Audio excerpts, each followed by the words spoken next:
Welcome to Cinemaholics, a special bonus episode of the show where we are covering the Sundance 2021 Film Festival.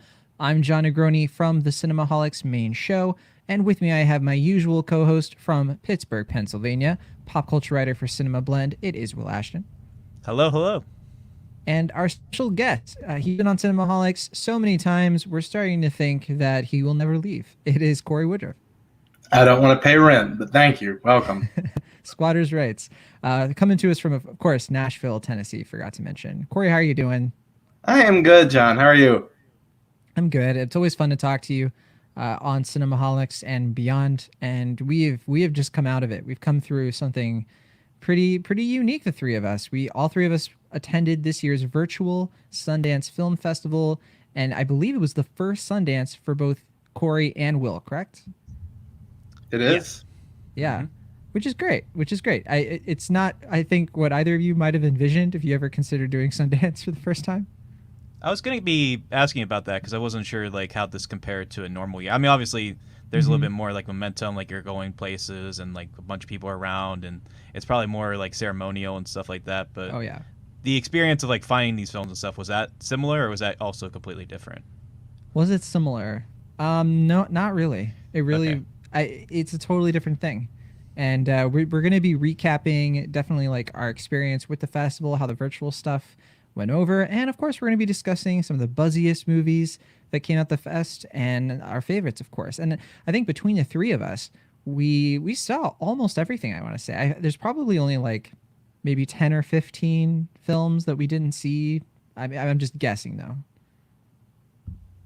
Yeah, I mean, there were a few that I missed that I wanted to see, like The Pink Cloud. I don't think any of us watched that, but I know that one got a good bit of traction. Maybe Strawberry Mansion. I don't think. Yeah, any of us Strawberry saw that. Mansion was one I missed as well. I believe Cory saw How It Ends, but that was one that, I did, yeah. yeah, that was one I wanted to see just out of curiosity. I didn't really get good reviews, but I was curious with the cast and the people involved. But oh well. Yeah. Yeah. One thing about this festival that did make it very different, not just the fact that it's virtual, is the fact that this year, more than any other year, this is my third Sundance, and my second year covering it like fully press accredited. But for me, the most different thing was all the group chats. I was in way more group chats this year, and I think it's because there's just way more people who got to attend the festival, who got to actually watch the films. So there's way more activity, there's way more chatter. Whereas, like, when you're actually in Park City, I mean, there's just not as many people, like, there's people who go, but it's a smaller pool. And for that reason, most of your conversations about the films are happening, in line while you're waiting for the films. Whereas like the conversation on these group chats was like never ending because people were watching things virtually. So they were able to like multitask and they were able to like watch things, while they were like, maybe like live, messaging people about the films, which I don't know. How do you feel about that, Will? Do you think that was bad overall? Like the fact that we didn't have that focused experience where we could just watch the movies and not really get distracted? Somewhat. I mean, I think one thing that was really interesting about this year is that it was a lot of the movies were more broadly available, not just to critics, but to like general people who could buy an online ticket and check it out who weren't in Park City. And, like it had a little bit of a wider response, I feel like, so that, Yeah, it's like not as exclusive. yeah. So like some of these movies that might have been in danger of being overhyped kind of got a, interesting, like a kind of more muted response maybe than some other films that they would have in like previous years where only a small pool of people who have seen them, and then they can say whatever about them, and then other people would see them 8 or so months down the line and be like, oh, that wasn't actually this good, or it wasn't like that. The response felt a little bit more varied for most of these films because of that, which I think is pretty interesting. But Yeah, I want to give an example. yeah. Actually, the movie Mass, like the first wave of that, which was like hyper positive, immediately was like hit with backlash. Whereas like normally it would have probably taken Oh, at really? least a couple days. Well, I just feel like people like immediately were like, oh, festival, the altitude is affecting people already. Because I know people were really digging Mass as soon as it had premiered, and then a bunch of more people were able to see it like as soon as that happened because they still had time in their window. Yeah. And people were like, okay, calm down. It's Right. not actually like the best film, in a generation. It's actually just, it's good. Yeah, I didn't even. I mean, I saw it when it premiered, so I didn't see that high wave of response. Only like kind of like a smaller response to that. but I'll take your word for it. The one I saw where that happened was Prisoners of the Ghostland, where like the first like couple responses from critics were like very high, as you would expect, like, you know, like, oh, this is so wild, it's so crazy, and then shortly thereafter we got kind of the, you know, typical like, okay, it's not that movie, it's not this crazy, it's not Mandy. So I find that kind of interesting in that respect. Yeah. So I did notice it for a couple, but I didn't notice it with Mass personally.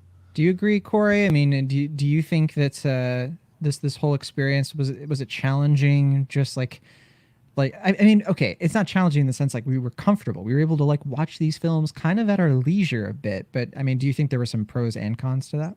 I think there can be. I think that what this festival style does is it gives you much more autonomy than if you were like on ground in Utah. Like I was thinking, I made a schedule before all this started, and very rarely did I actually stick to that schedule unless there was a film like On the Count of Three or Mask or Prisoners of the Ghostland where I was like, I really want to watch this in this time frame.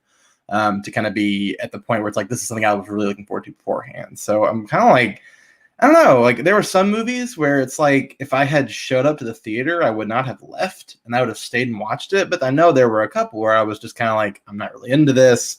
I've got plenty of time to hop to something else. The windows are very easy to access. I'm just going to go watch something else and not worry about it because this is not really my thing early on.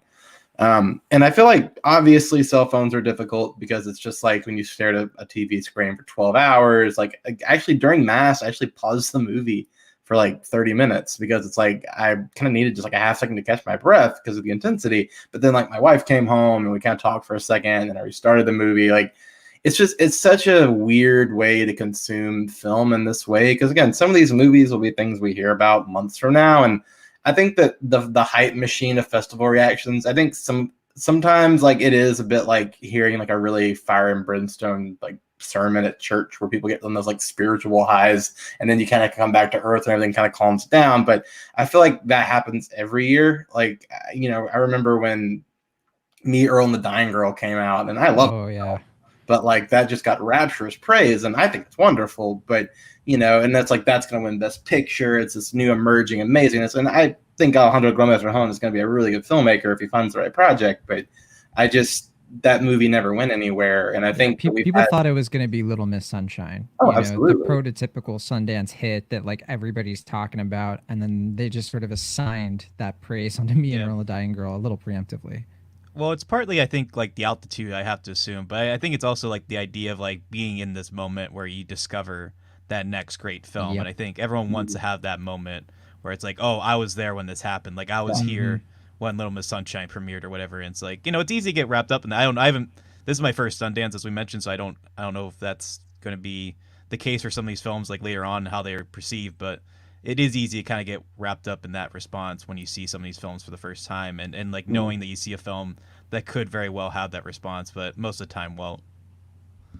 It's totally a thing. It's totally a thing where you watch the film and like, you know, you want it to be like as good as like you're feeling because then that means that like I see a lot of like clout chasing, you know, people trying to have the soundbite, the like reaction tweet that is going to, you know, be picked up and everything like that, which is why for me, like I avoided that completely. Like I did some like tweets, like a bit of a thread of like my Letterboxd reactions, but I was very, very limited. And eventually I just stopped doing it entirely because I just felt like I was in too much danger of like letting, because when you're watching all these films like over like back to back, you kind of just start to lose sight. You start to lose a little bit of like objectivity, you know, because like I think fatigue sets in a way that I don't think it sets in when you do like a live film festival.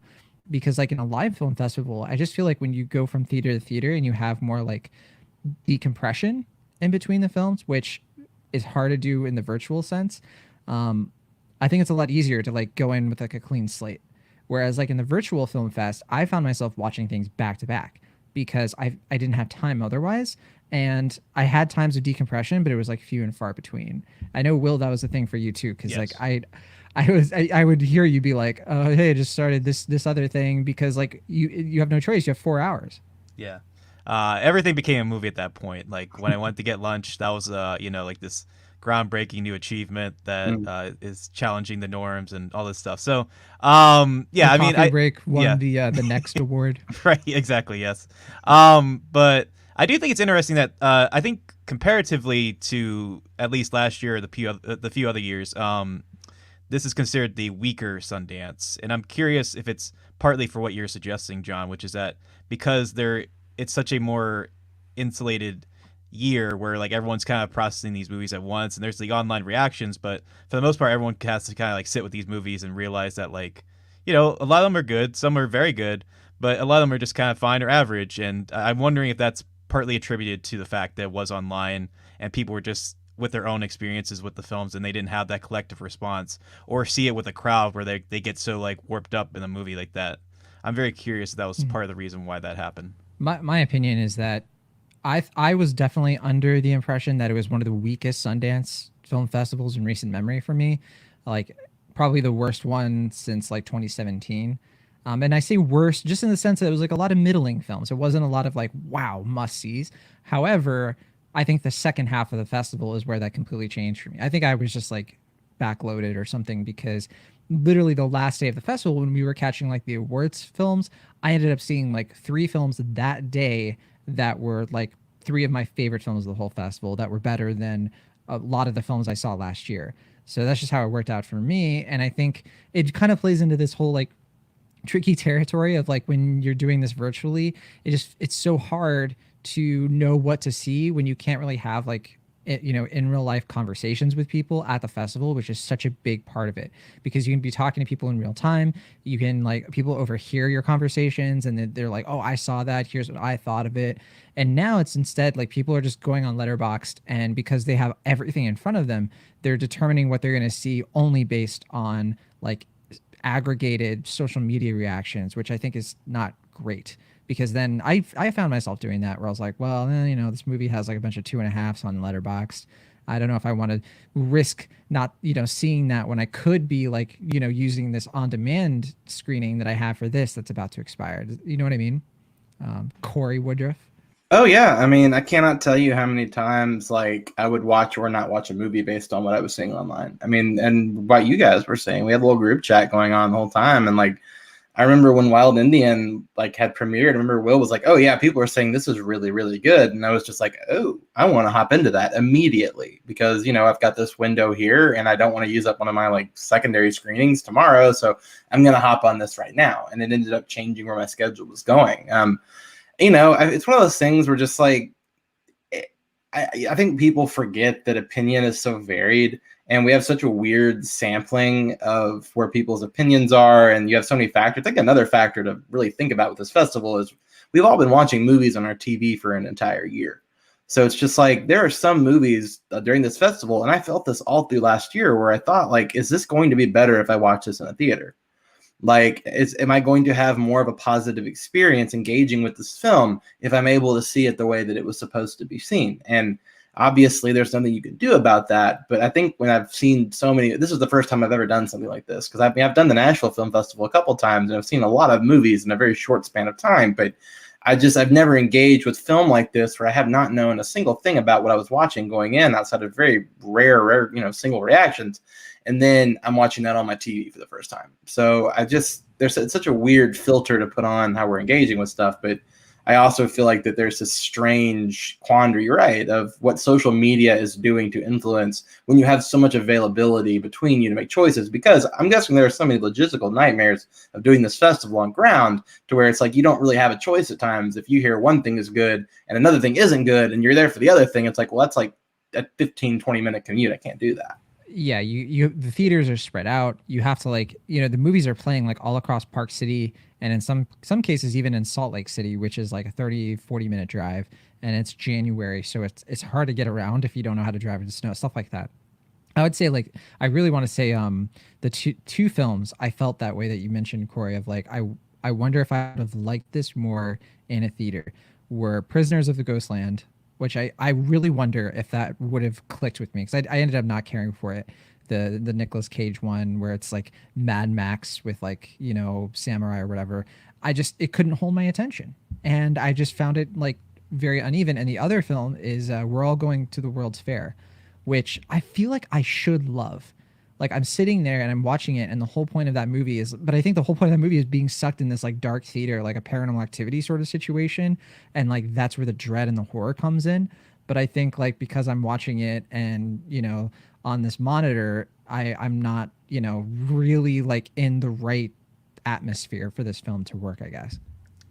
The one, this one is going to provoke a reaction out of you, John. I felt the film where I was like, I think I would like this even more if I saw it in theaters was One for the Road, I which knew, I I knew it. liked it. I mean, I did like the film, but I felt like if I saw this in theaters, I feel like this would be a more overwhelming experience.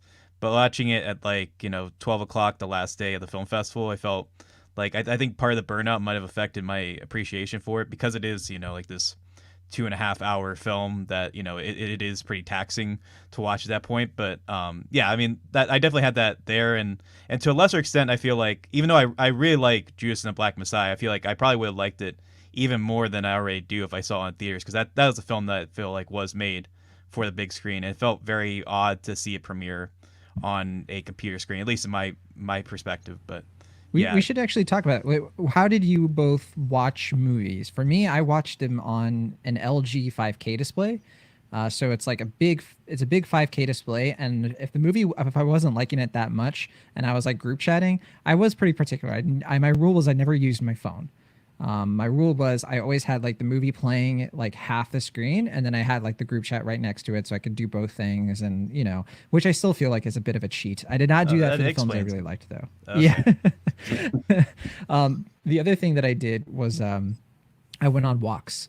So I have unlimited data, so I was able to like go on a walk and like watch a movie on the screen. If it wasn't like very like cinematography like investing, like if it was kind of like a low laid back sort of movie, like Together, I watched most of that while walking because it's the kind of film that's more about the dialogue, more about the performances, and I promise I looked both ways before I crossed the street. But that was cool because I was able to break things up. I was able to like exercise, you know what I mean? And I think it really worked out for me because I think the films I watched while on a walk I ended up really liking. I don't think I disliked almost any of them.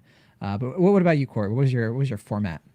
We've got a Sony Bravia TV, and my wife was very, very gracious to let me dominate our couch for like the last few days and almost a week really. And I kind of did a mix of like casting it off of my phone on the Sundance app and then through my computer through AirPlay.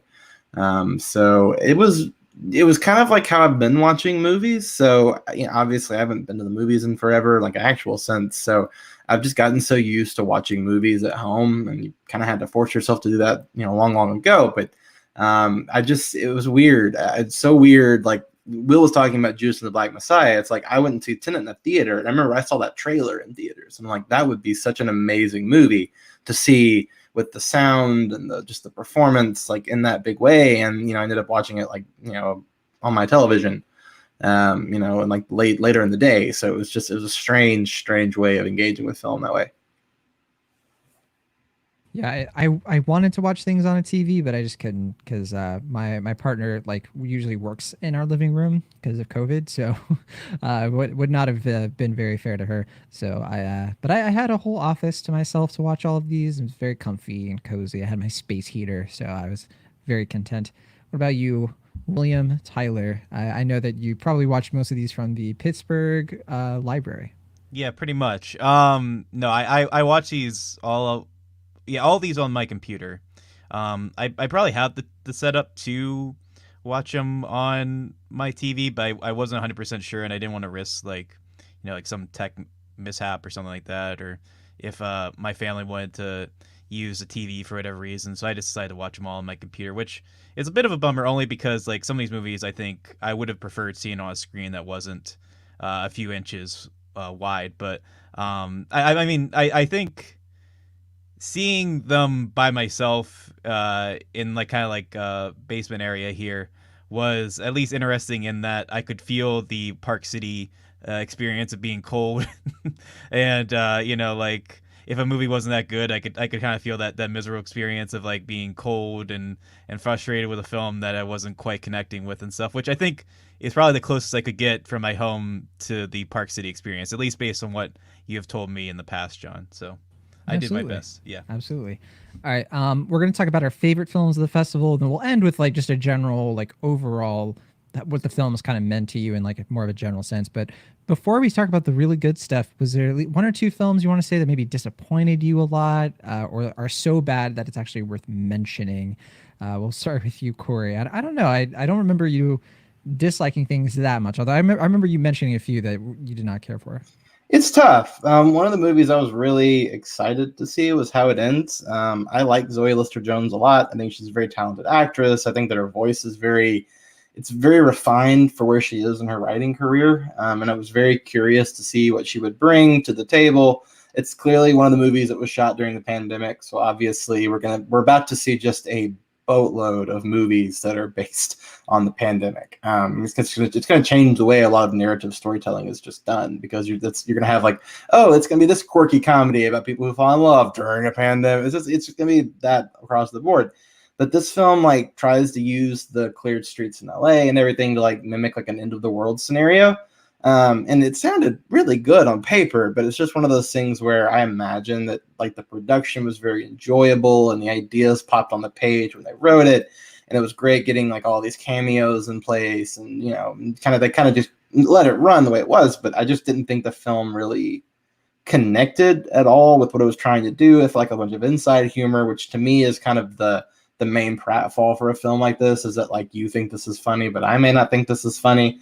I thought it was paced strangely. Some of this, the humor didn't really work. And again, Lister-Jones is a very talented actress in comedy, and like she can hold her own with a lot of material. But she was really one of the only parts about the movie, like her performance, I thought worked. There was like a weird meta textual plot going on at the same time. Like I don't know. It wasn't really my bag. And then I don't know. I was very careful about what I watched. I think that was one of the things this festival where it was like, if I saw something not getting good notices, I just did not want to waste my time with it. So I had a really nice success rate, because I only saw. Like, I worry about that though, Corey, because there were some that I saw that I was cautioned against and told by one, for example, Will Ashton, that wouldn't be good.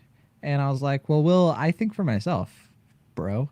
And I ended up seeing them. They ended up being some of my favorite films in a generation. So, it's just all about, Corey. Sometimes you just got to take that risk. You do. I do. And if I did not have so much to do during the week after the week, because the weekend I watched everything I wanted. Like I got through as much as I possibly could. It just like when the work week hits and it's just like crap. Like I would love to just block out. I took the week off. I just, I might have. Now that I think back, I wish I would have had more time to like engage with everything, because you're right. Like I think that is a legitimate downfall to this, is that like there is no room for discovery. Like there were very rarely films, and I think that's because you have such a like availability in front of you. There's just so many options to choose from. Where it's just like I don't fear of missing out. FOMO. Yeah, exactly. It was big. It was huge. Like worse than like being in person.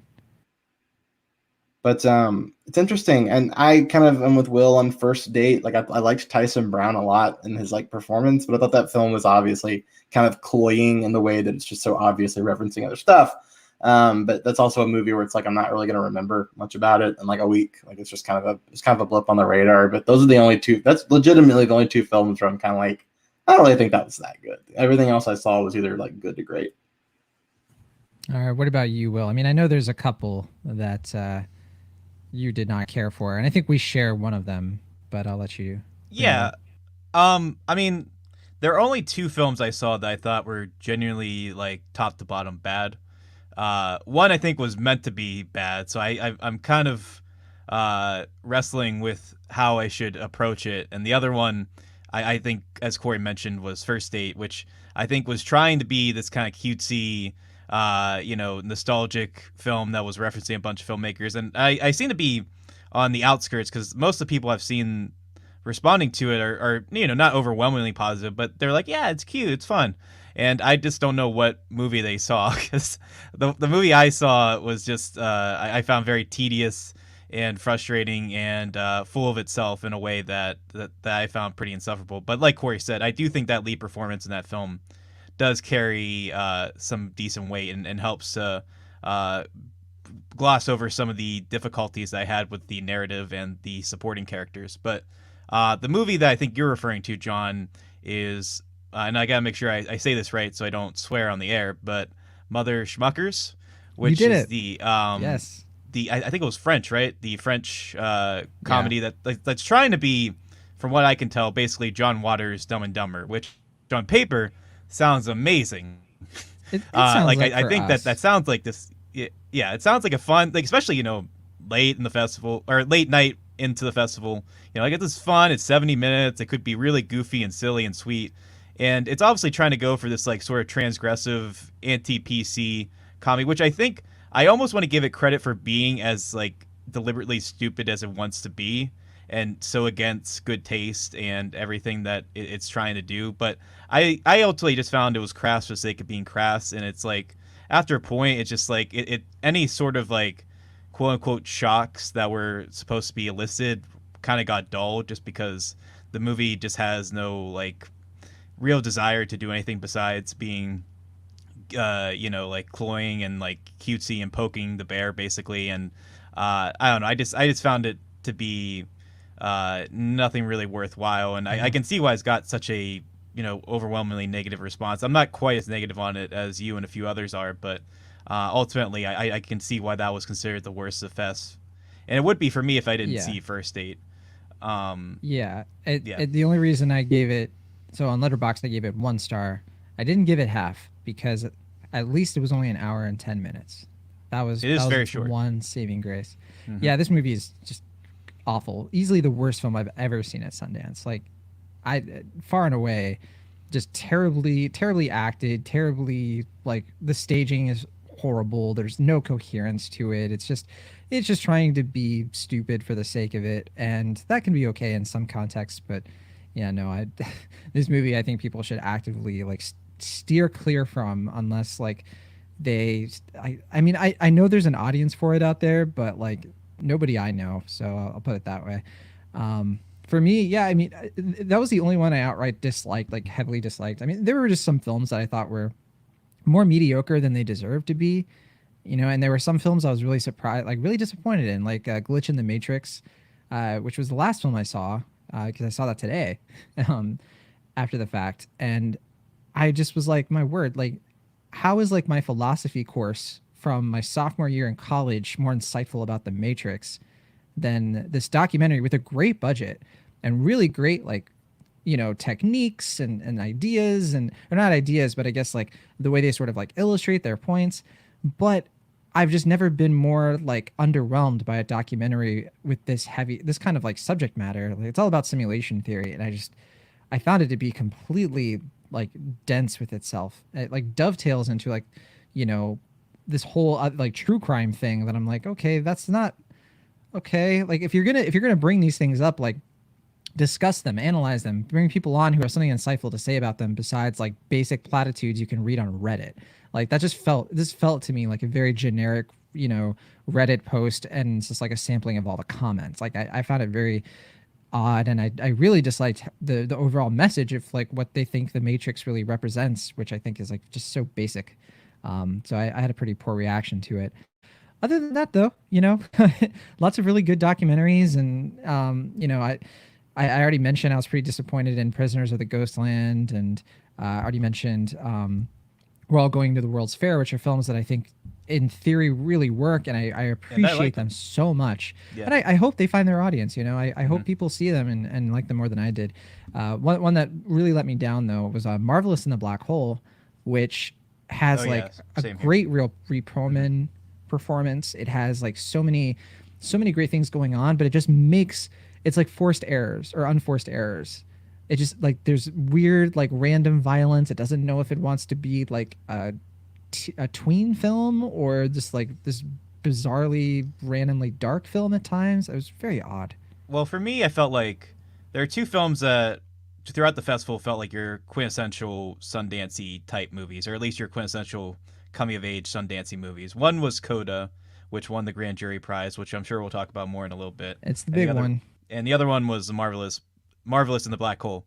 And I think for me, like I think they have similar issues, but Coda was able to be a little bit more unique and heartfelt. And not to say that Marvelous in the Black Hole isn't heartfelt, but like it had, I think, a little bit more going for it in a way that even though it had those cliches and those familiar tropes, it was able to overcome them with such like beautiful performances and these moments that really do emotionally work. And I know a lot of people really did like Marvelous and Black Hole, and I'm not going to try to take that away from them. But for me, it felt like it had the same issues, but I just didn't have much out of. I didn't get much out of it beyond thinking like, yeah, Rhea Perlman, great actress. This is a great performance. Magic scenes are fun. Otherwise, it just kind of felt like a ho hum, quintessentially mundane Sundance movie that favors being cute over really saying anything unique or profound. So Yeah. I ultimately found it to be a similarly disappointing experience. That's enough negativity though. We've been so negative. Let's talk about the good stuff. And first, say how many films you saw. For me, I thought I was gonna see more. I saw 38.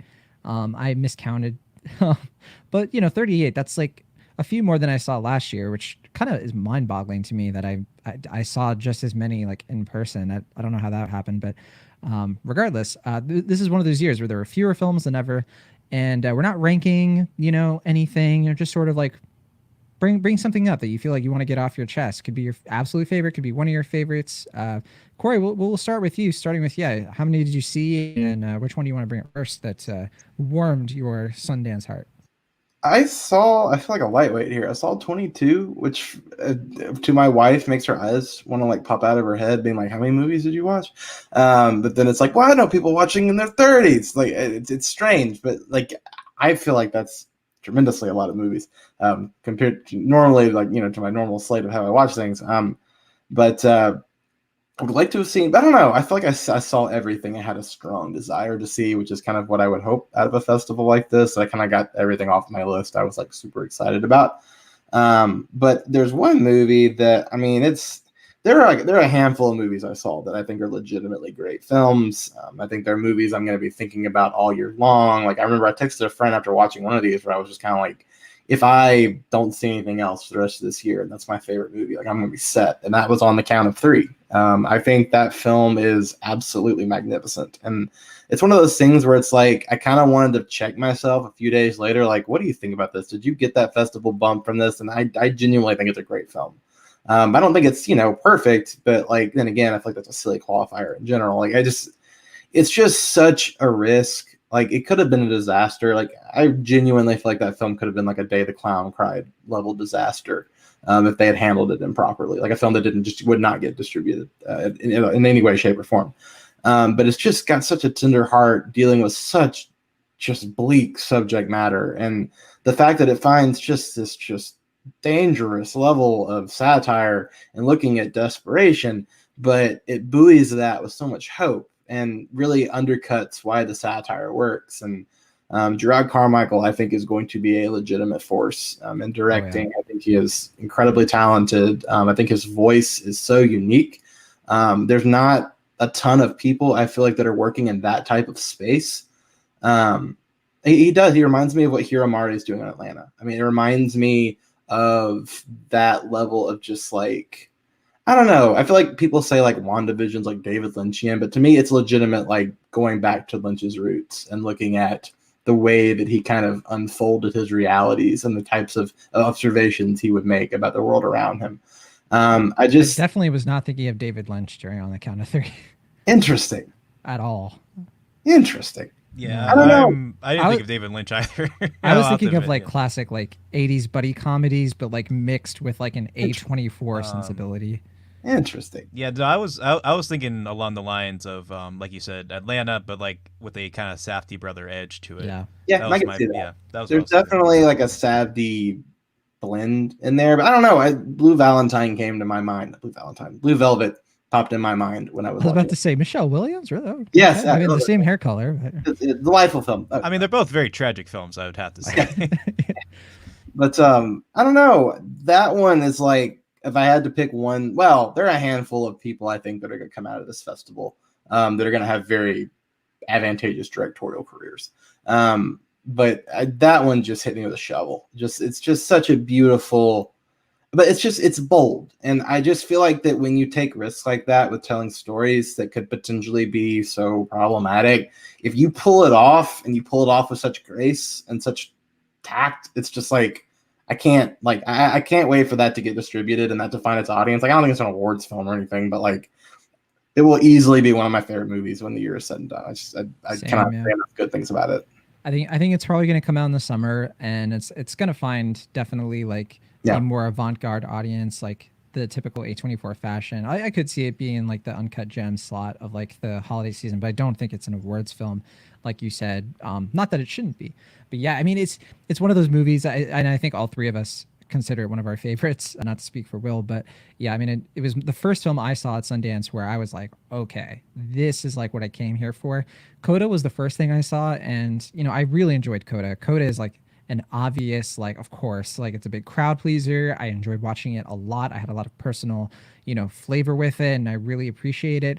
But On the Count of Three is like, you know, the kind of movie that like makes me like feel alive, you know, like makes me, I mean, you know, no pun intended, right? But I think like what it showcases with Gerard Carmichael as a emerging filmmaker here is, first of all, he is fantastic at getting really great dramatic performances out of comedians. You know, as a comedian himself, I think what he's able to do with like Tiffany Haddish and Henry Winkler, who they've done dramatic turns before, but I think sometimes in other films and properties, it can be kind of hard to like get people to not think of like their more infamous characters, comedic characters. And Carmichael is just like, as a director, I think he's just really good at like breaking through that and like bringing out like real people out of, you know, these performances, I guess. Yeah, and also JB Smoove as well. And I think Oh yeah, yeah. JB Smoove and Henry Winkler, what's so fascinating to me about their casting is that they play totally against their image. Like they're both playing characters that are way against like what you expect. Like, you know, like this is way different than what you'd see from JB Smoove on Curb Your Enthusiasm, or like Henry Winkler, even on his darker stuff like Barry. Like it's just a completely different character than what we're used to seeing, and to, I think, great effect. And yeah, that's one of many things I would champion about the film for sure. It's a really good one. Before we move on though, is there anything else you wanted to add, Will, about On the Count of Three? I mean, is it one of your favorites too, or yeah? It is my favorite. Yeah, I mean, of the ones I saw, like I think the best made film that I saw at the festival was Judas and the Black Messiah. Like I think everything about that was firing on all cylinders. It's such a furious, commanding film that I think that's going to get a lot of recognition, and deservedly so. For me personally, though, my favorite film, like the one that affected me the most emotionally, the one that just, like you said, like that was that quintessential Sundance experience of like, okay, this is the movie, like this is the type of movie I came to see at this festival.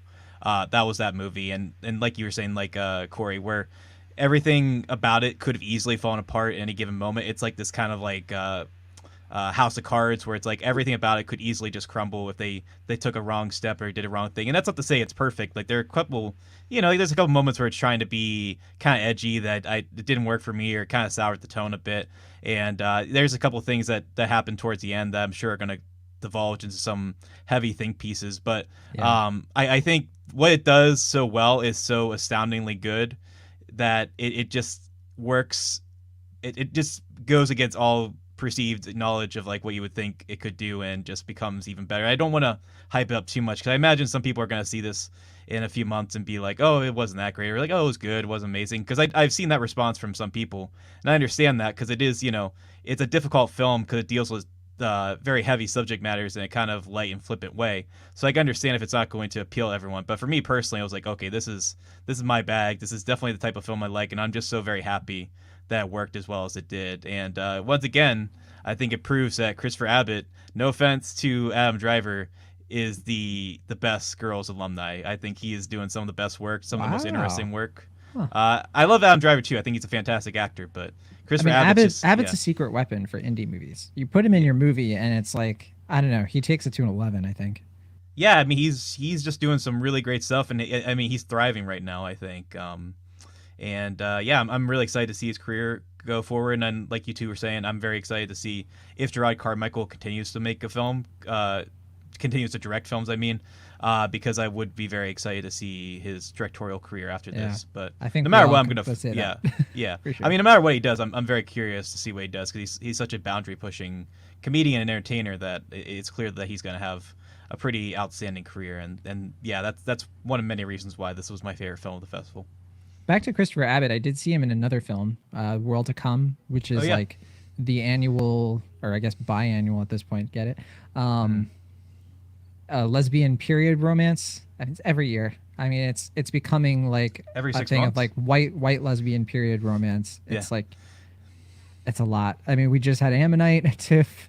You know, it's just like I'm confused. You know, and he's really good in the movie, by the way. He's They're all like very good. he's very, very like it's despicable in it. Sure.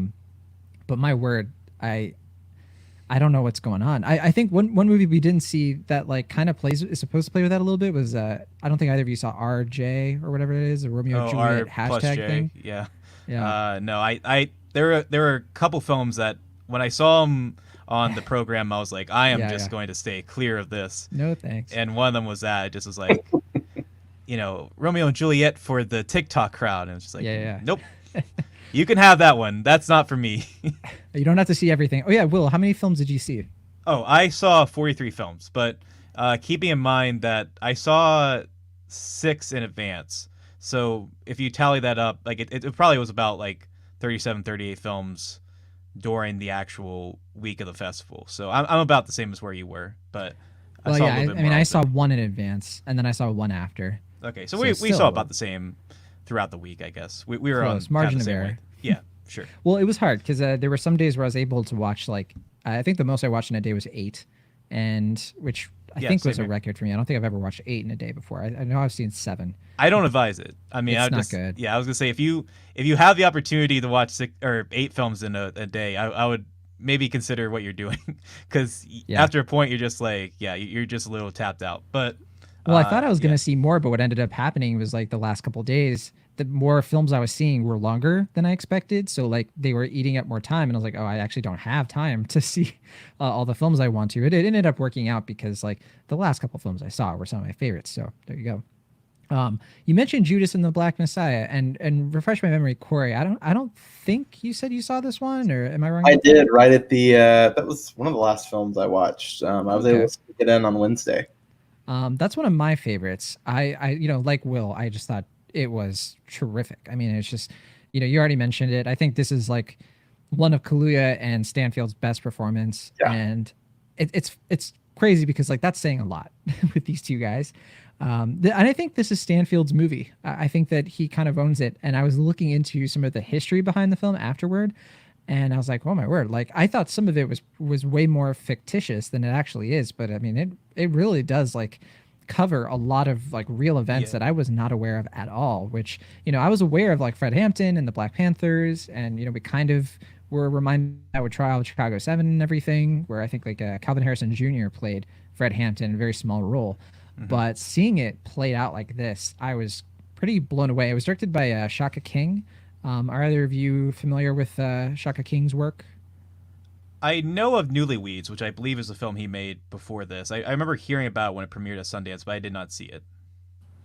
He's interesting. He was a guidance counselor who started off. Yeah, he would like start off like curating like art festivals and stuff, and he gradually became a filmmaker, and he's made a few on top of Newlyweds, like I think Mulligans or something like that, and just some small things, but he's very cool.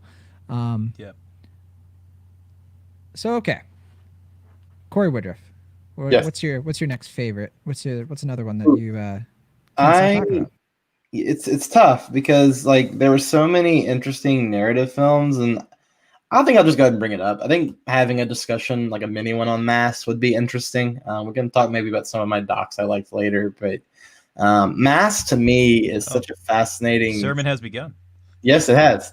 All rise. But I don't know. That one really hit me in the jaw. Like it's like one of those weird things where it's just like I think that's a very easy movie to come out of and just come out with it's just like kind of even irresponsible level of just like exaltation over like this is the best picture I don't know, that's just not my thing, but I think it's a genuinely brilliantly acted film. I mean, I think that like as I'm looking back on it, I'm like those are some outstanding performances, and I just did not think that Bryan Cranston from Cabin in the Woods, and who's kind of worked with Joss Whedon some over the years, and I didn't think that was the guy that was going to deliver. I think probably one of the better films I've seen recently to deal with like relevant world issues, I guess, like in such a direct way that where it's literally having an open dialogue about like how the concept is a family of a child that was killed in a mass shooting, kind of after some years, confronts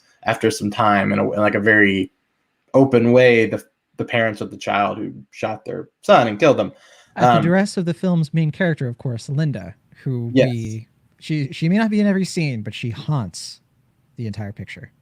Is that the lady at the church? Yeah. Sorry, making a joke. Her snacks are key and crucial to the film's sustenance, both in many key ways. We just have the scene where he goes over, and I don't know.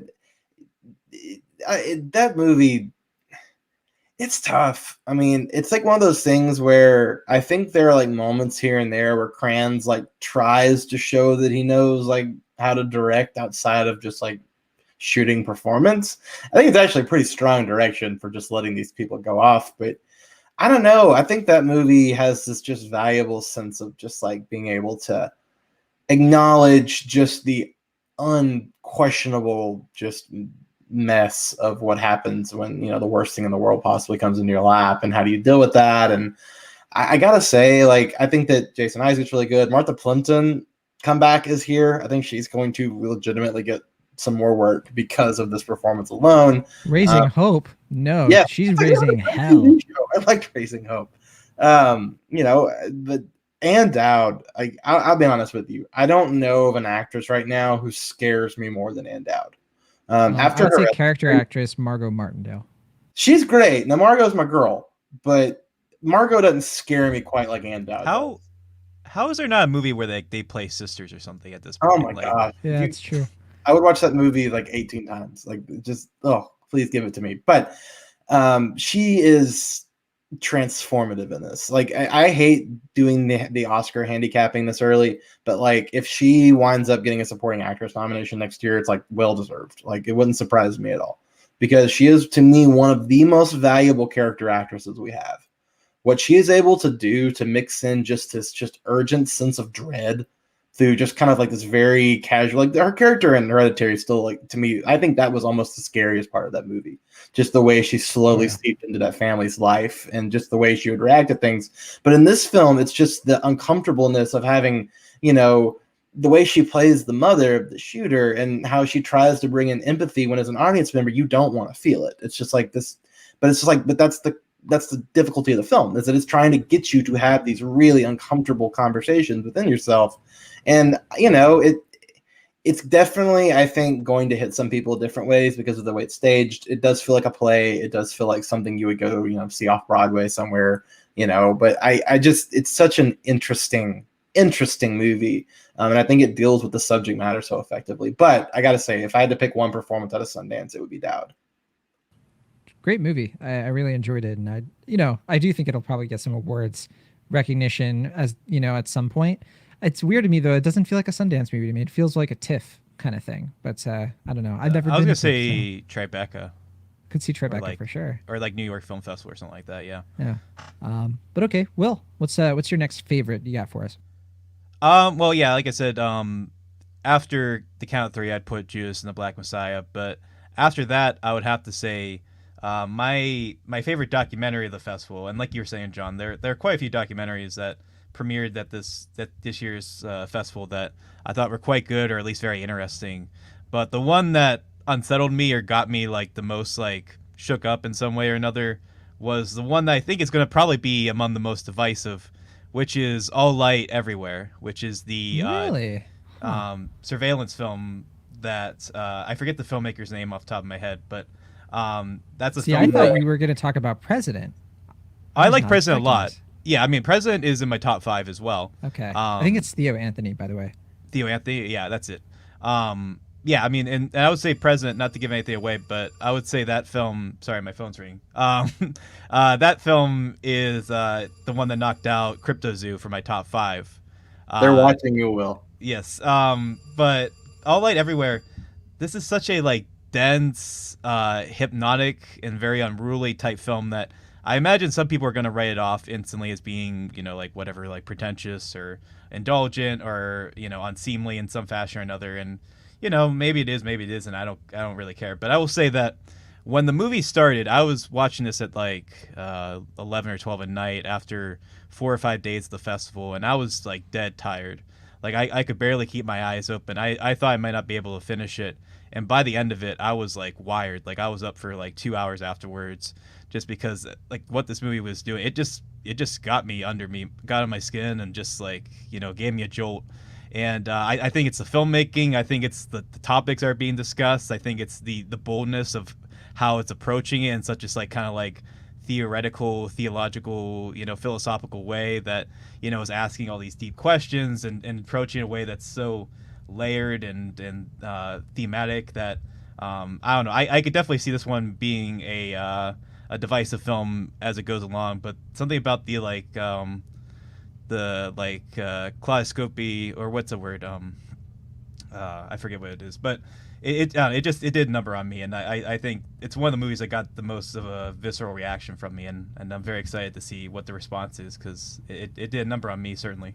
I think kaleidoscopic is a pretty good characterization. There it is, yeah, kaleidoscopic. Yeah, I liked this one. Didn't love it. I think for me, it's like my characterization of it is it's basically like a MoMA exhibit, but like as a movie. Or like if you've ever been to like any MoMA sort of atmosphere and you've watched Sure. like one of the like mini movies they have, it's like if they did like a whole feature length film. Which that sells it to me. Like I think that's fantastic, but I can see that I think that's for me it's annoying too for some. long for that Sure. kind of thing. I can So see I that. didn't feel like I was retaining all. You mentioned it was dense. I think just for me and maybe some others, it's a lot without any through line.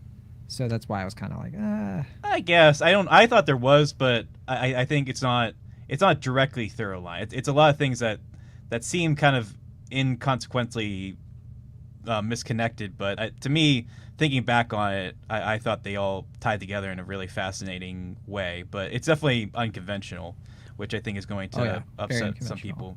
But I think Corey, you saw this one as well, right?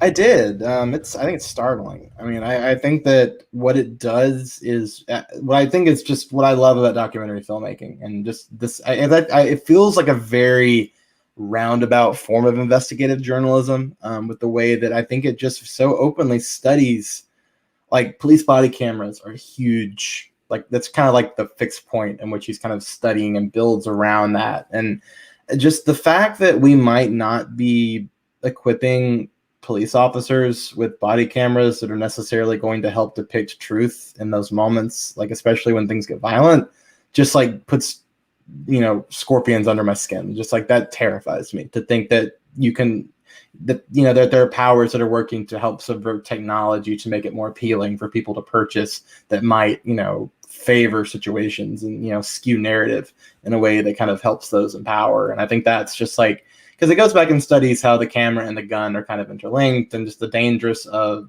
surveillance, the dangers of not being able to fully understand what you're looking at. And it's not a film that I think you can just like close your eyes and point to something and then just be like, let's talk about this, because I think it just encompasses so many different ideas about surveillance, about the rolling of, the way we look at technology. But I admire so much the boldness in which it just like throws some stuff out there that's legitimately disconcerting. But I will say the only thing about it is that like I wish it would have dove into some of the stuff more, because if you're trying to make an argument that this push to put body cameras on police officers could be faulty because the technology could be skewed, I feel like I could have used more room to expand there. Sure, that's fair. I mean, I will say, for me, I'd rather at this point in my life see a film that overreaches and does more than it can really chew on, and tries to tackle a bunch of different things at once, than a film that's content to just be small scale and just kind of do like something expected, I guess. I mean, that's not to say that those type of films are bad. I'm just saying, for me personally, I think I'm more willing to indulge a film like this just because I like that it's exploring all these different topics, and it's challenging all these different things, and it talks about many different things that I've never really thought or considered to this much intensity. And so I don't know, I really enjoyed it. I thought it worked really well. I can see why it's not going to do it for everybody, but yeah, that was my favorite of the documentary selections for sure. hey, there were some fantastic documentaries for sure. My favorite documentary was Summer of Soul, which was one of the last films I saw. In parentheses, it's or when the revolution cannot be televised. And this one I was like blown away by just it's one of those movies about like forgotten history, you know, like when something happens, but because it's coming out of, it's like the prototypical story of Harlem, because it's about like the Harlem music festival that was happening during Woodstock, and it was filmed and it was this fantastic thing, but Woodstock ate up all the publicity and it just was like lost to history until now.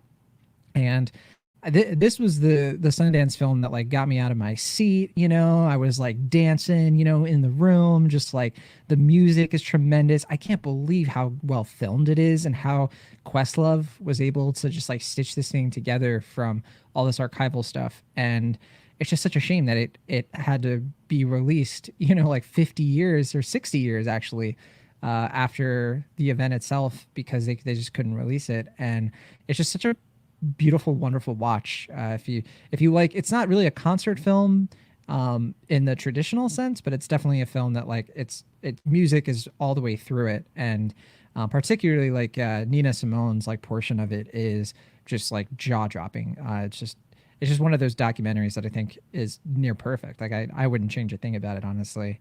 And I think Will, you saw it too, right? Yeah, I saw this one pretty early on. And I liked it quite a bit too. It's easily in my top 10. I'd probably, if I had to rank it, I'd probably put it 7, like right after Cryptozoo.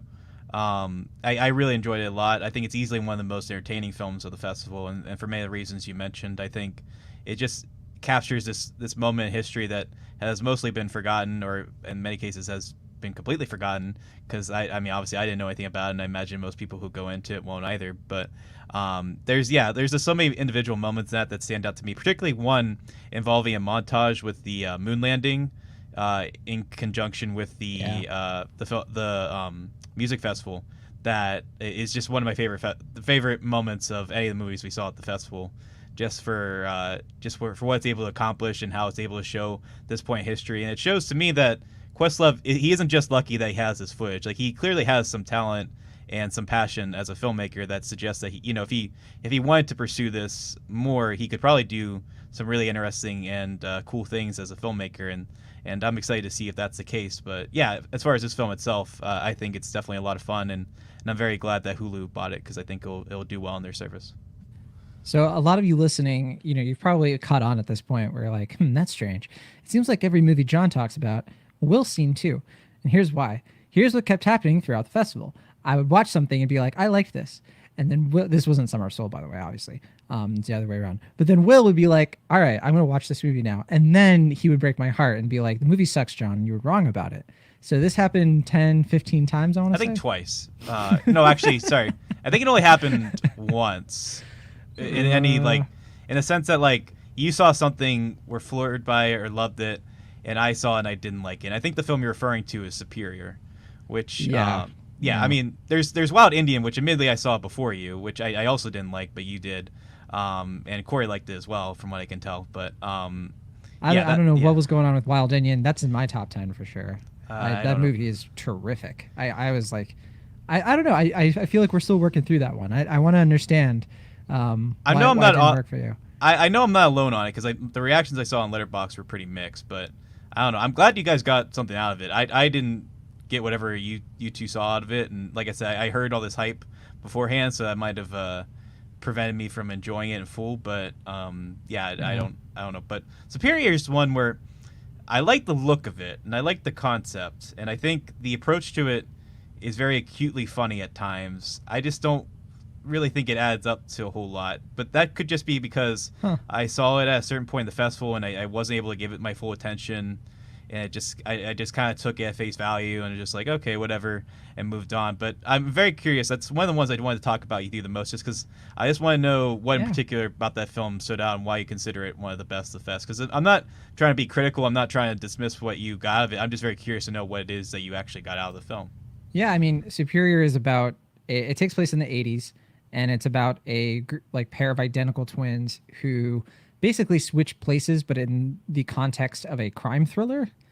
And the twist is that like one of them knows it's a crime thriller and the other doesn't. Yeah, I described it as Todd Solondz's The Parent Trap, which I think it's a fun way to describe it, but may not be fully accurate. But nevertheless, go ahead. It's a good starting point, sure. Yeah, and you mentioned the look of it. That's a big part of it. I think that like the movie's willingness to embrace the tacky side of the 80s is very notable. Um, and at its core, it is a movie about like the polar ends of like liberating yourself versus constraining yourself, and like the extremes of those two different things. And it's one of those rare movies where you're actually able to have like almost a science experiment within a movie. It's like if you put people in different roles, how do they come out of it, and what is the end result? And it's just the kind of movie where as you're entertained by it, as you're like watching these performances and like entertained by even like the simplest things of like seeing a woman who is clearly like bored by her life getting the most enjoyment of the world by working at an ice cream shop for a day. And like that to me is like entertainment of like that's how invested I was. I was like, I feel like this character needs to go on some sort of odyssey, and then she does. And then yeah, it's just one of those rare movies that like did not have to do a lot, I think, to get its point across. I mean, it sounds like it didn't get its point across for you, Will, but Oh, I got what the intent was. I mean, I get all that. I just didn't find that to be, I guess, as interesting or as investing as you did, because I don't think it's doing anything that's particularly unique to this genre. But maybe I think the uniqueness is in sort of the gimmick, the concept, and I think like the overall presentation. I mean, if you distill it down to like what it's kind of like what it is as a plot, Yeah. it's a pretty generic thriller where But like person's yeah. on the loose and Right. dangerous and yeah. But I'm talking like I'm not even talking from like a story standpoint. Like the style of it is so downplayed and dry, which I tend to like. But I felt like for this type of film, it felt so kind of downplayed to the point where I just don't really like. I'm not quite sure what all the filmmaker wanted the film to achieve for the audience. Like I'm not 100% sure what I it think was. to get you to care about a world that is mundane Sure. and to like find the like, because I think you're But you're it's either so- supposed to be connecting with Yeah. Vivian or Marion. And if you're connecting with Vivian, it's because you recognize that there can be beauty in the mundane things. And if Sure. you're connecting with Marion, it's because you're feeling like the past is always coming back to get you. And it's like coming at the human experience from two different angles. And I think it pulls off both. I guess I felt like it's so divorced from any like tangible reality that I would know that I didn't get like any like meaningful life lessons out of it or anything like that. Like I think the themes that it discusses are fun to explore, but I don't really think it does anything that's terribly unique. Like it's kind of going for like a De Palma thing, which is fun. It's like kind of like De Palma by way of like Jared Hess. Even though I brought up Todd Solondz before, I think Jared Hess is maybe a little bit more apt in terms of like what the style is going for. But yeah, I mean, speaking of divorce, I think poor Cory is just like, yo, sorry. Mom, Dad. Please stop fighting. No, I mean, we bicker like yeah. sisters, Cory. Don't worry. I know. I mean, to me, like Wild Indian's more the type of film where I'm like, I have more of an active response in terms of like being like, I don't get what you two get out of the film. With Superior, I'm just kind of more like, yeah, I mean, I can appreciate what it's doing. I just don't. Mostly I didn't get that much out of it, but I can appreciate it aesthetically. I think it looks great, especially with the 16 millimeter and all the sets. Like the sets, every one of those, I would love to just like live in there and just like spend an afternoon just like hanging out in the kitchen or like in the ice cream shop or whatever. I don't even like ice cream, and I would like to spend some time in that place. But maybe playing video games with the guy. But yeah, I think. I think it's admirable what it's doing. I like the style. I'd love to see what the filmmaker, does next. But with this film, I don't know. I always felt at arm's length with it in a way that clearly you were a lot more in it than I was, which is cool. I appreciate that you're able to get that much out of it. But for me, it felt lacking for some reason. For me, the emotion was in just like what it says about the contentment of life. There was a lot of Pedro Almodovar in it that I felt was really like understated. I was wishing there was more of that. Like when I saw like the picture for it on the site, I was like, "Oh, this is gonna be like Almodovar. It's gonna be fantastic." And I didn't get that. I think much there from was, it, but just not. yeah. It's not the flashy side of his work. I think it's the more like calm and, like I said, understated. It's very subtle with some of its points. But I can see why that would be straining for people. Some people, Maybe I just like the flashiness of Almodovar more than that kind of mundane quality that he has. But I don't know. I mean, it's one night. Like I said, I don't feel like terribly strong about one way or the other in typical Will Ashton fashion. I think it's admirable what it's doing. Like I said, I just didn't get that emotional investment that you got of it. But that's fine. I mean, there's at least a few movies that I saw that I clearly had more of an emotional response to than you did. For instance, We're All Going to the World's Fair, which still unsettles me. Like I was thinking about today, and I was haunted by it. And I guess for you that you had kind of like I'm a ho-hum haunted by experience. it. Okay. I'm definitely am haunted by it. I just, yeah, something about that movie just did not register as a. I'm glad I saw this haunted by Okay. it. It's weird. Well, there you go. I mean, that's Yeah. that's where those are I think the main ones where we diverge too strong. Like everything else, I think I at least liked that you loved. Yeah, and vice we're versa. pretty similar on most other things. Sure.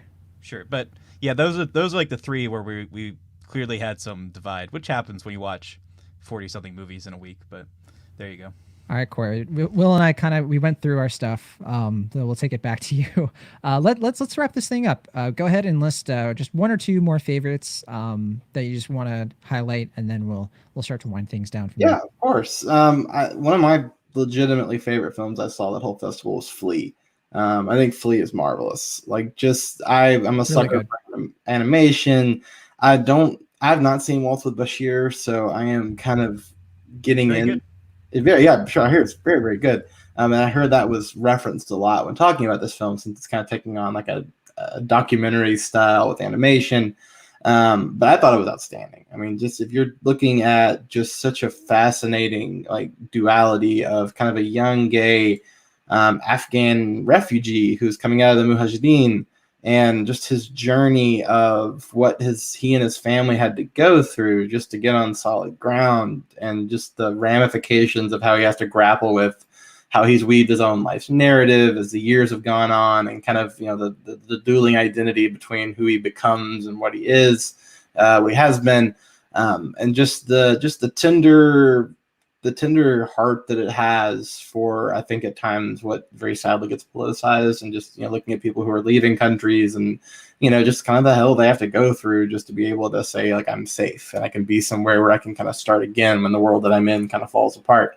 But I think it's marvelous. Like, I think I'm really excited. I will see it again when they do the version with Rid Ahmed voicing the main character when the English edition comes out. But I think it's really, really good. And Neon's picked it up. They're going to know what to do with it. So I look forward to that film getting a big moment when it comes out. And you guys mentioned President, which I think is outstanding too. Like, I think that there's some of the documentaries like this. Like, I love Summer of Soul as well. So some of the documentaries in this were just so good. And that one's about the election in Zimbabwe a couple of years ago, and their attempt at having a free election after years under dictatorship, and just the rigors of that. Just some of the footage they get is outstanding and just terrifying. And it's just such a relevant film for what we're going through now, or what we've just been through for the last few months. And, a couple of other little ones. I love Jockey with Clifton Collins. I thought he was great in that film. I like that one.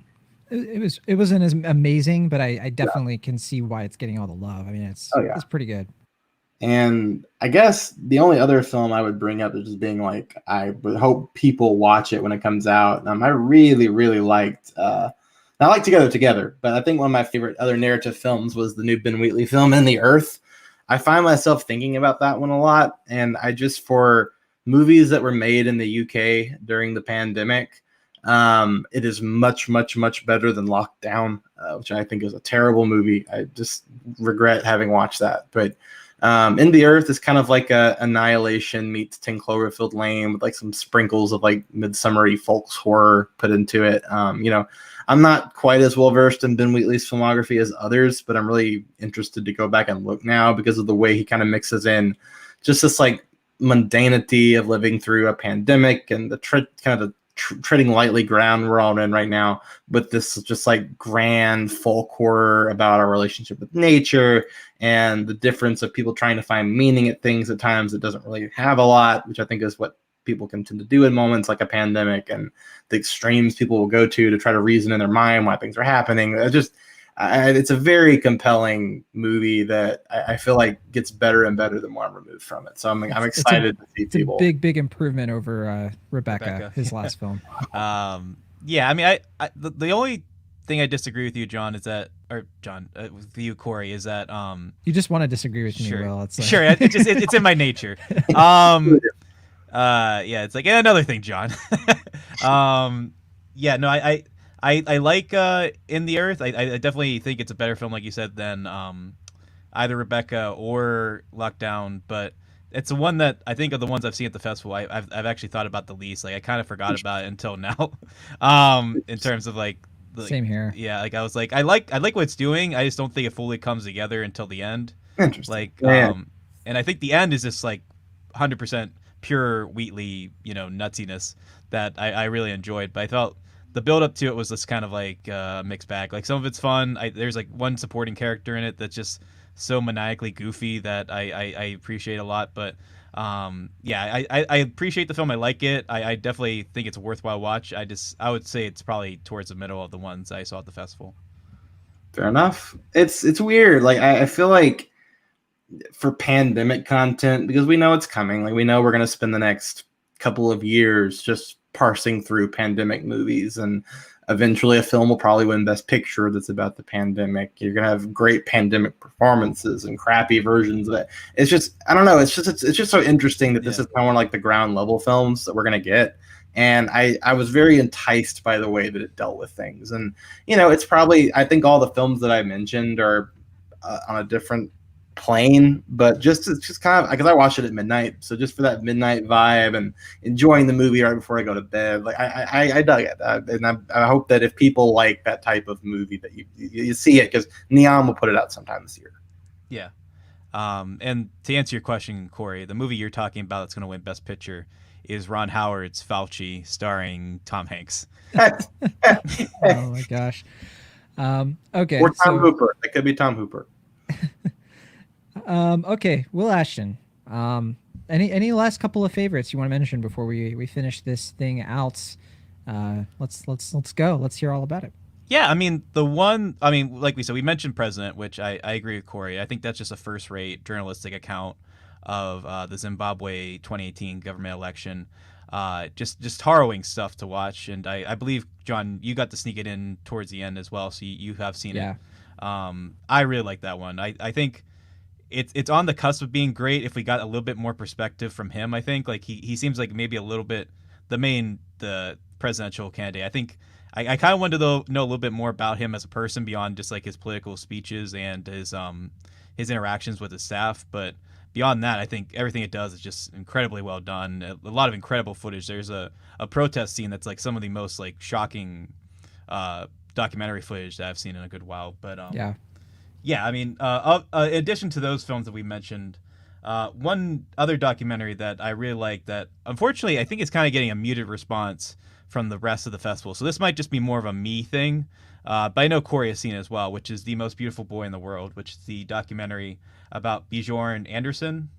I might be mispronouncing his last name, so I apologize. But primarily he's known as the child performer from Death in Venice, the 1971 film, I believe, if I'm remembering correctly. And it's just exploring his personal story from adulthood, and as well as like a troubled childhood where he was never fully able to become a boy, but he still wrestles with these things from his childhood so he can never fully become a man as well. And it's such a beautiful, very sad documentary that is told in this very lyrical, kind of poetic way that I can see it rubbing some people the wrong way, because it has like this kind of not whimsical, but like kind of like a delicate approach that it favors kind of like some like flashy angles and stuff like that I think might take some people out if you don't like that in your documentaries. But I thought it was really compelling and really enriching experience to watch, and it was one I saw just before the festival began earnest, and at the time it was my favorite film at the festival before I saw it on the count of three. So that's one I hope people find it. I hope people get as much out of it as I did. But I know, Corey, you liked it as well. Maybe not as much as I did, but I think to some extent you did as well, right? I gotta say, that one gets better as I get removed from it. It is haunting as hell, and it just so, I think, eloquently breaks down just what fame can do, particularly at a time in the world where we really weren't able to see where the world was going. Like, I feel like, obviously society, I think, went through a pretty major shift in 1970, and we kind of saw the world beginning to open up in new ways, and just the way that, that was such a horrible situation for that child to be in, where obviously the tragedy that's going on with his mother and his grandmother trying to kind of exploit him, I feel like, is the only way you can put it, for his ability to be cast in this film, and just the loss that he suffers later in his life. And just, again, you're right, he's not able to grapple with the reality of what it means to go through life's natural progressions, because his life has never been natural. And it just, I don't know, I think it's very worthy of watching. It's one of those movies where Will was talking about it, and I was just kind of like, I don't really know if that really seems like it's my thing. But we're recommending movies for each other each week, so that's what he recommended for me. So I'm like, yeah, I'll give this a go. And I actually really thought it was good. So I'm really curious to see when it will find. It's like, if it finds a good distributor, it feels like a Neon film to me. I really hope they pick it up, because I think they'll really get at the audience it needs. But I actually think it's quite good. Nice. Other than that, my my other big favorite from the festival was one that Cory wasn't particularly fond of, but John liked even more than I did, which is Cryptozoo, which I just mentioned not too long ago, which is a very bizarre, very beguiling animated film for adults, very much for adults. Don't bring the kids to this one, but yeah, I think this one, the more I think about it, the more I appreciate its absurd, cute little qualities, and I think Magnolia picked it up, and I'm very curious to see what the response is to it, because it definitely got a divided response from the festival, to the point where, until John had seen it, I'm like, maybe I'm just like, maybe I was just in a daze when I saw it, and I just, got more out of it than I should have. But John suggests that was not only false, but I might have been underselling the film. I think when I so. saw, yeah. So, yeah, why don't you share your thoughts on that one, John? I'm very curious to see why you're so high on it. I think I know why, but I want to hear more from you. Well, I am very high on it. I just was watching it, and I think, like, the world building in this is very, very unique, and it's just one of those movies where the more I learned about what was going on in this world and what these characters are up to and doing, the more I connected to it and, like, found a kindred spirit in it. I mean, the whole concept is that, like, there are these, like, mythological creatures all over the world kind of disguising themselves. It's like Ugly Americans kind of, but also, American Dragon, Jake Long, like, whatever, take your pick of, like, a magical realism, hidden world kind of concept. But the idea shows? Are these shows that you're referencing? I am. I'm referencing. Oh, okay. I don't know any of these things. Here. Okay, sorry. But and the idea, of course, is that, like, oh, these creatures exist, but they have to be in hiding because humans don't get them. But then it becomes like Jurassic Park in the sense where, like, this person is creating a zoo for cryptids called Cryptozoo, which, full disclosure, I thought this was a documentary about cryptocurrency before I watched it. So I was very surprised. Okay. I mean, I didn't know anything about it. So I was just like, oh, Cryptozoo. I wonder what that, maybe it's just about the crazy Bitcoin crisis. I would love to see what your response was to the opening scene, if that's the case. I was like, wait. Absolutely. I've heard of sharing data, but this is ridiculous. But yeah, no, that opening scene sets the tone quite well, I think, for, like, what you're in for. And I saw Amanda the Jedi, who's been on the show before. She referred to it as Jurassic Park on acid. And that is absolutely accurate, because it's the kind of thing where you're watching it, and there were so many times where, like, they were doing things with the animation. It's like paper, it's not like super fancy, animation. It's hand drawn sort of, but at times it's like stencils. It's the same guy who made My Entire High School Was Sinking into the Sea, which if anyone has seen that, it's exactly the same style. It's a little bit goofier in its approach, but it's definitely the same filmmaker in every respect. So yeah. And with this, it's like, it's just so endlessly creative. Like, every scene was something new and different. It's not just showing characters in a plane. It's like zooming in on the plane, and then just, like, the panels of the plane disappear, so you see them in the clouds. And I'm just like, this is what I want. I want scenes that try really hard and they go above the norm, and they're not just trying to, like, recapture a feeling you've had before, but to sort of, like, place you into, like, a new zone of just, like, whimsy. And it has its times where it has its moments where it has its one-dimensional villains, it has its, like, weird circumstances, but it always balances it out with, like, really fun surprises and really good payoffs with, like, what these creatures do, how they get brought up and come back. There is a standout character in here named Pliny, who is just The hero of Sundance. the hero of 2021 could be.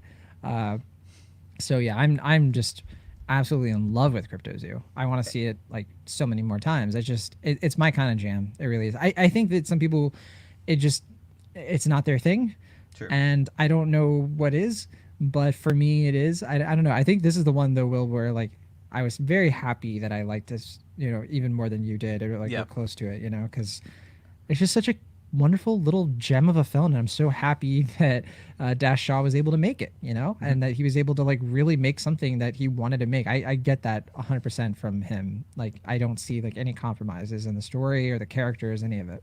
Yeah, I mean, even beyond the aesthetics of it, I think what it says about like the like having a flawed eco culture, like this kind of like liberal safe haven, and the like struggles of like balancing idealism with individualism is also really fascinating and inspired as well. I mean, I don't know if a lot of people are going to get that out of it. I think it's tackling a bunch of things in terms of its thematics, but I think to agree with what you're saying, it's such an enveloping type film where it just felt like I was like transported into this like otherworldly place that was, very acutely bizarre, but also I felt very fun and endearing, and I can see why it's not working for everyone. It's definitely, some people are very not a fan of this, which to each their own. I'm more disappointed than anything that some people aren't getting anything out of it, but yeah, I mean, like I said, not my absolute favorite of the festival, but some of my favorite moments in the festival by far, and definitely one that if there's like a handful of movies I want to revisit just to see if they match my initial impressions, and this is certainly one of them. So I was definitely a fan for sure. Okay, I only have one last film to talk about in terms of my favorites, and Will knows what's coming. I do. Well, and I'm sure Corey does Sure. as well. Yeah. So one of the last films I saw at the festival, it was like right before I saw President, so it was the last day of the fest, was One for the Road, which I will just say right here, this is like has gone down as like the best movie I've ever seen out of Sundance, my best like Sundance experience film. And I was thinking about it, and I think this is like my favorite like film in like several years. Like there's just no film that has had an effect on me like this one has. So this one's from Boz Poonpira, who did Bad Genius, one of my favorite films from 2017. And like I had heard like very, very negative things about this, like very mixed to, middling, some B's and B minuses, a lot of C's and C minuses. And I ended up watching it because one of my friends on Twitter was like, oh, I saw it. And it was actually one of my favorites of the fest. And I was like, oh, I was nervous because I was like, oh, am I going to be disappointed? I really like this director, Bad Genius, which is such a great movie. Is this going to be kind of like, I saw the poster and I was like, I don't know, it just kind of looks like a ho-hum narrative. I didn't know the story. I started watching and it was slow to get into it in some. It's a 2.5 hour movie, and I was kind of like, oh, I'll get through this. Like it's it's nothing special though. I didn't find myself very captivated. But then when the road trip dynamics kind of like kick in, and there's a period in this movie where for me it went from enjoyable or like moderately enjoyable straight to, oh my word, I'm loving this. And it's a movie that's kind of like blending a lot of different sweeping emotional genres. It's very melodramatic, it's very sappy and sanguine, and some would say treacly, but for me, I thought every single like overwhelming emotion in this movie was absolutely perfectly set up and deserved, because I think it doesn't start off that way, and I think it slowly does it, and then just like it's like a roller coaster of like bringing you up and up and up and up, and then the film just like goes way down. There's a section in this movie where I couldn't believe that it kind of became like another film. It kind of like went back in time, and it sort of just like reset what I was watching, and the outcome of that is like the ending, which is just like one of my favorite movie endings now.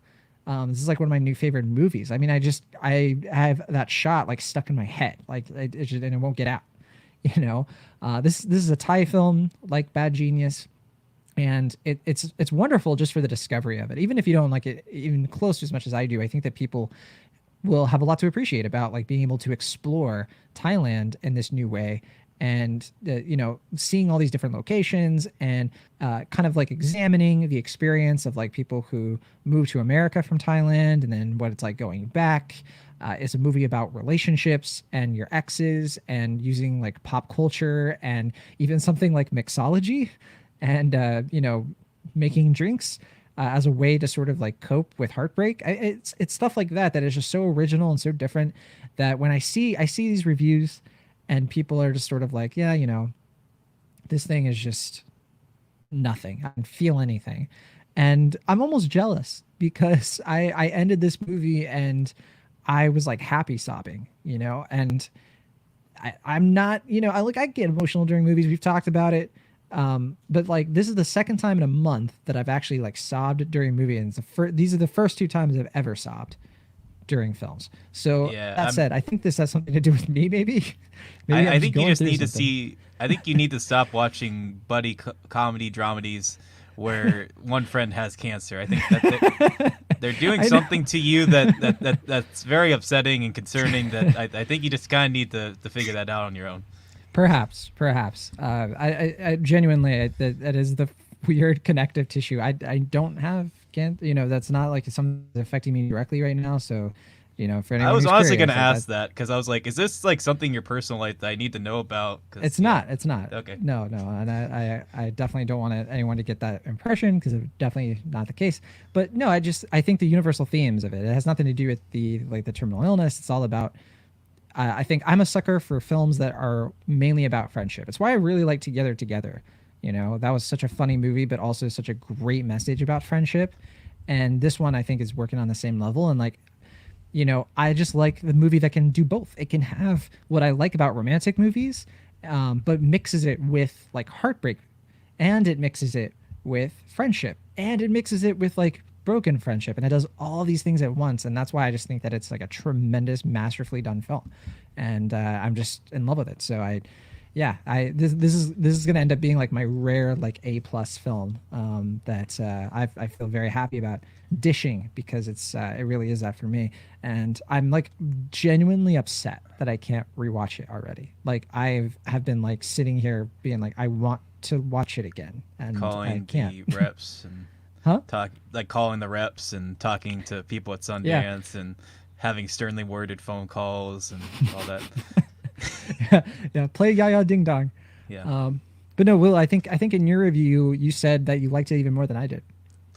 I mean, yeah, as much as one can like something more than you did, but wow, you hear that, Cory?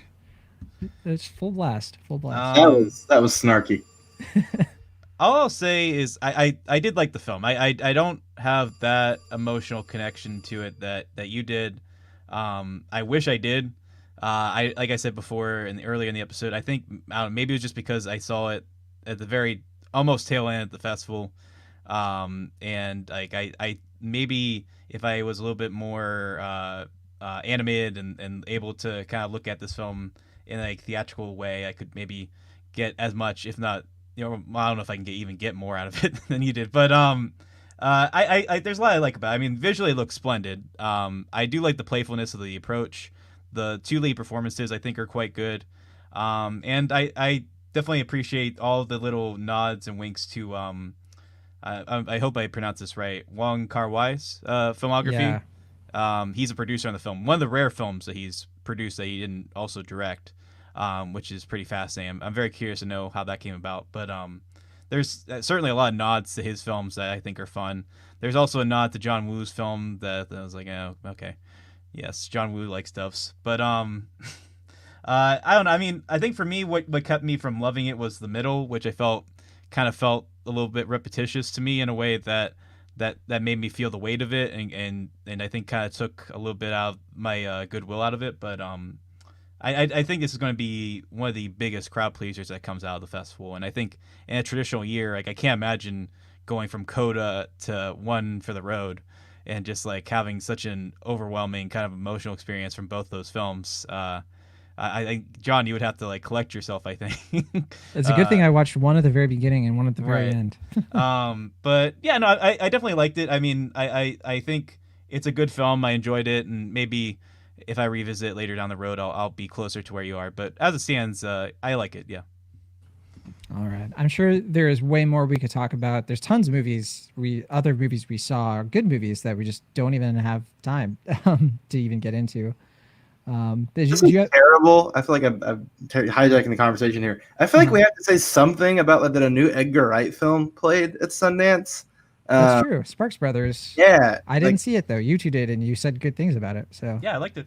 I did. I liked that, and it's just so weird that like Wright's like legitimately one of my favorite filmmakers working of anything, and like this is his first new movie in like 4 years, and like it's just such a fascinating discussion about this band that like never got any sort of prominence, but has always seemed to be ahead of the curve of like paving the way for others. It's kind of like your favorite musician's favorite musician, I suppose, but. I feel like we needed to like at least briefly mention that like Edgar Wright made a gigantic fan documentary for like what seemed like his favorite band, I suppose, and that like it's probably going to like explode this band's relevancy later in its career. And the new Leo Carax film, Annette with Adam Driver, these are the guys that are doing the music for that. So I'm very curious what life that film is going to have, because we basically get 2 Edgar Wright movies this year, which is a very nice kind of reward for having survived the last year. But I feel like that's like if I had to bring one more movie up, that'd be it. yeah, like I said, there's just so many, and I think like one of the last things I'll say before we have to close it out here, I think that if you've never attended Sundance or been into the Sundance scene, I think that like, and if let's say it's virtual again next year for whatever reason, I think it's really important people prioritize documentaries, because I think the documentaries tend to be the more likely like good movies at Sundance. I think is pretty fair to say, because I think Sundance has the reputation where it's like it's where like the best documentaries tend to come out in a given year. It's a very documentary focused festival. There's obviously a lot of other great stuff, but if you're interested in Sundance, or if you're interested in like maybe watching some things for yourself after the fact, the documentaries tend to be just really good bets. And we didn't even cover like a morsel of the ones that are really good. Yeah, I mean, I will say I agree with you, but I also say don't, at least from my experience, don't schedule like 4 documentaries in a row. Yeah, it is a little tough to do that.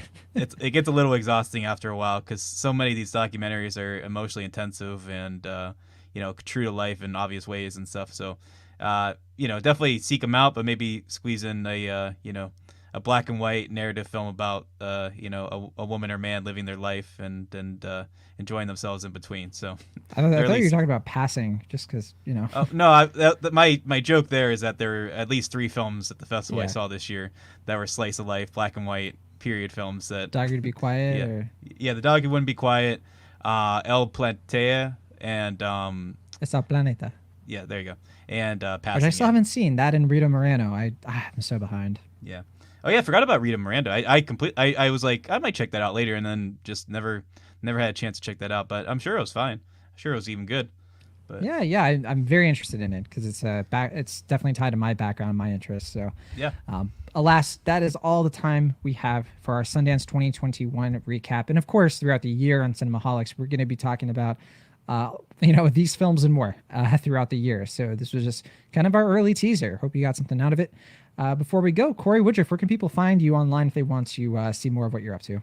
You can find me on Twitter at Cory Woodroof 47. I'm going to be writing up my entire experience for the Nashville scene, which is the alt weekly here in Nashville, where I'm a employee of the publication where we're all kind of in the same house. So I'm excited to do that. And you see me interacting with John and Will, obviously, since we all have the camaraderie of being gigantic dorks. So that's where I am. And then constantly annoying Will with every time I have a movie idea. I text him, and he's very gracious to always placate. Politely decline.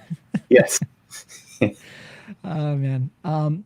Thank you, Cory, for joining us. As always, you can catch me and Will on the main show with Abiel Chessie. Mm-hmm. And follow us on Twitter as usual in the show links. And I think that'll do it. Yeah.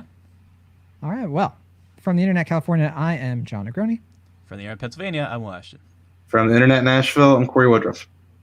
See you next time. See ya.